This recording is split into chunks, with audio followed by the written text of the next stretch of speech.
Vitaly Shapran, member of the Ukrainian Society of Financial Analysts, former member of the Supervisory Board of the National Bank of Ukraine in 2019 to 2021. Hello. Greetings, Vitaly. Hello. Tell me, this intelligence, yes, we are currently discussing data from Ukrainian foreign intelligence that the Russian economy is entering a phase of tight money due to the war. There wasn't this tight money before. And what does this mean in practice? Well, there was this tight money before, but now the situation has changed a little because, although the central bank has lowered rates, yes, at the same time, we see that, inflation has decreased. Well, the official one, yes, which exists, well, also, but the difference between market rates and inflation has increased.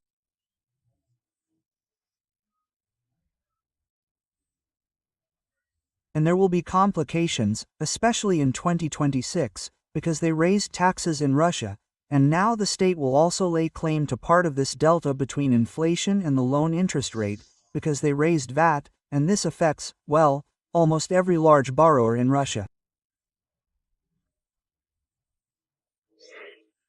So, plus, small businesses were hit, specifically private entrepreneurs.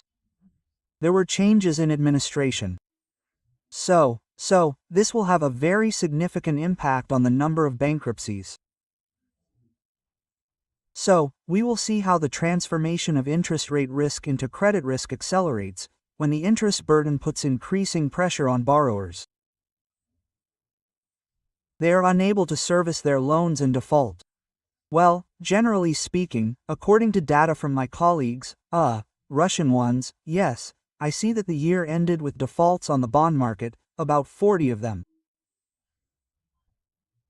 Well, for Russia, that's not much, but the fact is, there's been a several-fold increase, and we're seeing serious problems with the region's creditworthiness, with their, so to speak, ability to service their debts. We're seeing delays in social payments in the Khanty-Mansi Autonomous Okrug, Kemerovo, and so on. There are certain delays that indicate the regions are no longer able to borrow on commercial terms, and the federal budget isn't providing the funds.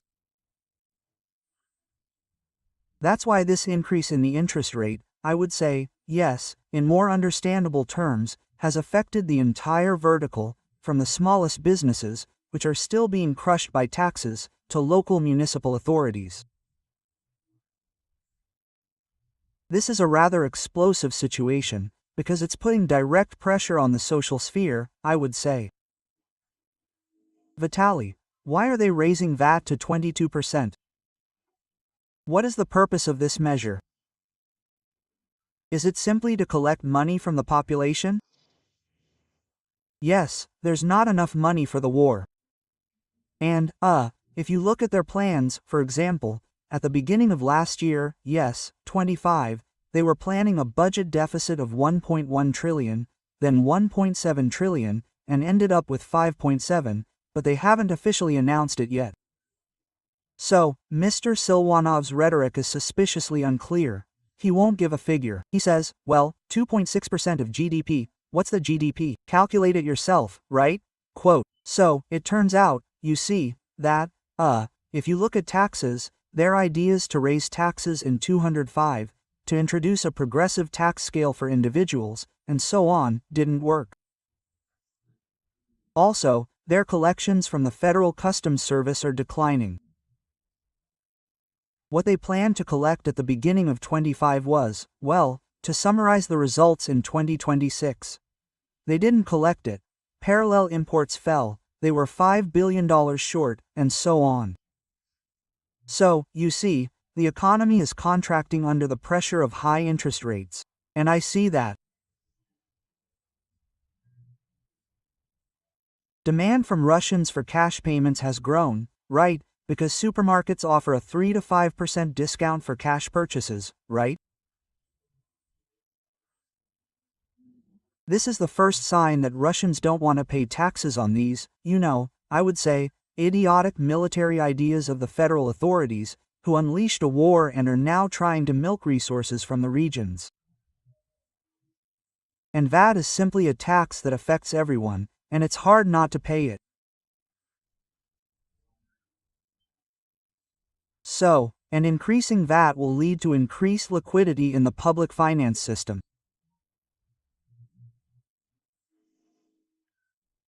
Specifically, at the federal level, because, as far as I understand, it's primarily a federal tax for them. So, and this will simply continue for some time, allowing them to continue, military financing, military operations, because we see that technically they already, well, this was clear back in 204, yes, but now, in my opinion, it has become clear to everyone, even to colleagues from across the ocean and the European Union, that they simply cannot drag out this war. So they decided to shift this military burden to taxes on the population. In addition, prices for monopoly services will also increase. This includes housing and utilities, gas, fuel, communications, and so on. These things are classic Soviet economics. They have it in working order. And they will try to choke the liquidity of the public finance system in order to somehow continue financing this war. The Ukrainian Intelligence Service report states that Russian businesses are forced to abandon inertial planning, reduce investments, and strictly control working capital. Project paybacks are also being reviewed, and so on and so forth. What can a sober businessman do when faced with these problems? Go underground or simply close the business and do nothing more? But in a word, money loves to find solutions. It's obvious that it will find solutions. What could these solutions be? Well, this problem has no solutions because they are moving towards curtailing the market economy and transitioning to a command and control, mafia-style economy, I would say. These old Soviet technologies that they actively use to extort money from the population, it's not just taxes, right? They only allow big business to operate. And what you quoted, well, you could say this is something like this, I would take it, if it weren't for Russia, as a textbook quote, Investment Management by Gitman Jonka, yes, or Investments by Wilmar Sharp. So, it's a common situation where interest costs for servicing loans and other debts rise sharply. Payments increase because your partners want to finance as much of their operations as possible at your expense, specifically at your expense, and they're in no hurry to pay your bills, so it's not the payments that increase. So, and on top of that, there's a decline in business activity. That means your sales may fall, your clients may change, or your marketing costs for finding new clients may increase. So, there's this economic contraction, which was further compounded by the taxes of 2026. So, because tax increases, as a rule, also negatively impact economic activity. That's why the first piece of advice for such businessmen is to shut down, sell while you still have the opportunity to exit the market, if you still have one, and leave Russia. That's one option, the most optimal one. The second option is to try to adapt, because some businesses are difficult to sell, difficult to close. Well, those supermarket chains, yes, holy places sometimes suffice, you'll sell them, but these same supermarkets, which sell food, most likely won't close. So, these, types of businesses, yes, they'll simply adapt to new forms of participation, yes, that is, increase cash payments, yes, circumvent taxes by splitting up the business, and so on. That is, transfer part of the operation to remote delivery, where there are no cash registers, and so on. So, I think all these things are already happening in Russia, and businesses will adapt to pay as little tax as possible, because in fact, we saw elements of this kind of mimicry during the rollout of the progressive scale for personal income. We saw that only the federal budget reaped a real benefit from this. Local budgets increased this tax very modestly, less than by the rate of wage growth. And, let's just say, their tax reform of 2025 was extremely unsuccessful. They drew conclusions and decided to make it a success, but believe me, it will be very difficult for business. And business expectations, there are those, although the central bank paints them as beautiful, yes, but if you listen to even major businessmen, oligarchs, who, well, are traditionally considered pro-Putin, yes, they are expressing discontent en masse in one form or another. And all this, Vitaly, is against the backdrop of, to put it mildly, an unfavorable international environment. Here's one piece of news. Italian authorities detained a ship that arrived in the country from Russian territorial waters in the Black Sea. This was reported by the ANSA news agency. The ship was carrying more than 33,000 tons of metal products. The detention is related to a possible violation of European Union sanctions imposed against the Russian Federation. Inspections after the ship's port call revealed numerous discrepancies and signs of document falsification. In particular, regarding routes, berthing areas, and cargo operations. It is known that this tanker arrived under the flag of an oceanic island nation.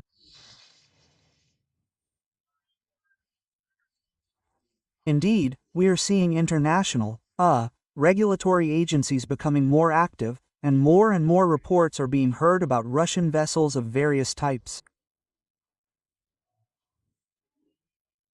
Tell me, to what extent could this change the situation in the Russian Federation itself? These are isolated examples of these smuggling stops. I don't even know what to call it, sanctions violations.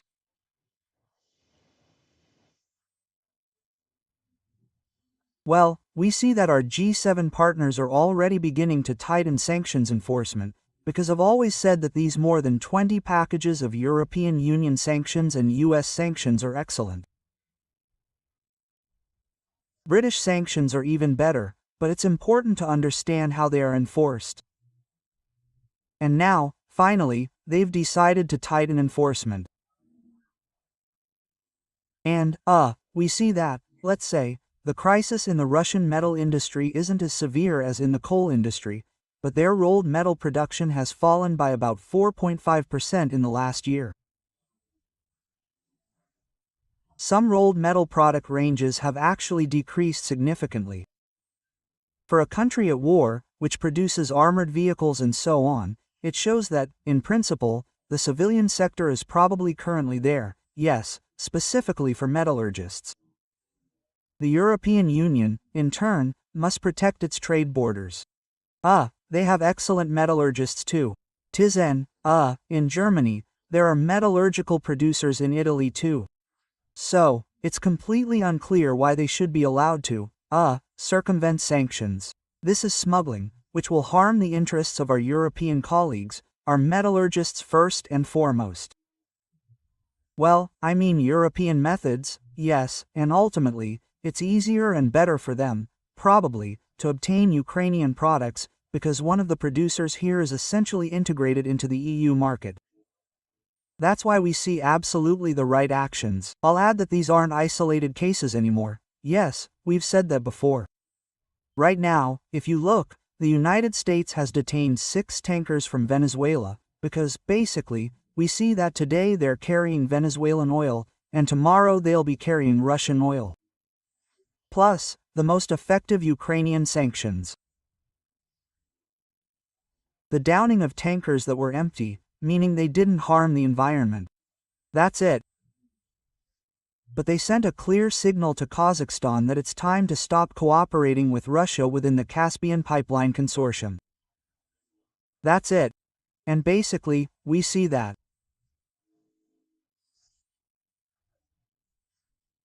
This combination of trade pressure from the Trump administration, the tightening of sanctions by the European Union, particularly Italy, and the actions of Ukrainian services, they make for a good tandem.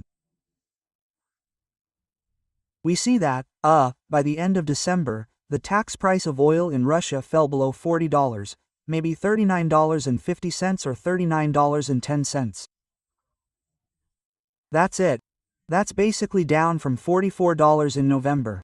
And, most likely, the price in January will be even lower, below $30, $39, right? So, we see that the effect of these actions is very significant, and it will certainly negatively impact tax collection in the Russian budget, because already in January, the Russian Ministry of Finance officially announced that it expects arrears of more than 230 billion rubles.